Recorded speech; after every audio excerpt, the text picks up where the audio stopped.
જય સ્વામિનારાયણ. પ્રિય ભાઈઓ અને બહેનો, આજનો યુગ ઝડપનો યુગ છે. દરેક માણસ દોડે છે. કોઈ સફળતા માટે દોડે છે, કોઈ પૈસા માટે દોડે છે, કોઈ પ્રતિષ્ઠા માટે દોડે છે, કોઈ નામ માટે દોડે છે. પણ એક ક્ષણ આપણે વિચારીએ કે શું આ દોડમાં આપણે પોતાને ઓળખી રહ્યા છીએ? સાચી સફળતા પૈસામાં નથી.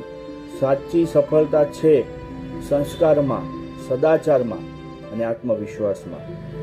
એટલે જ ભગવાન સ્વામિનારાયણે શિક્ષાપત્રીમાં કહ્યું છે કે સદાચારથી જીવન જીવવું એ જ સાચો ધર્મ છે. એટલે કે સફળ થવું ખરાબ નથી, પણ સફળતાની સાથે સંસ્કાર હોવા અતિ મહત્વના છે.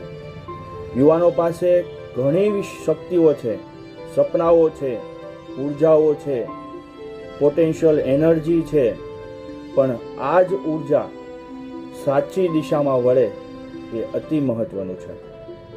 જીવનમાં દરેકને મુશ્કેલીઓ આવે છે, પણ નક્કી કરો, યાદ રાખો કે દરેક મુશ્કેલી છે ને એક નવી તક લઈને આવે છે. જેમ સોનું અગ્નિમાં તપીને ચમકે છે, તેમ માણસની પણ પરીક્ષાઓ તપીને જ નીકળે છે. અને આ એક વાત હંમેશા યાદ રાખજો કે જે માણસ હાર પછી પણ સ્મિત રાખે ને, એ માણસ જ સાચો વિજેતા છે.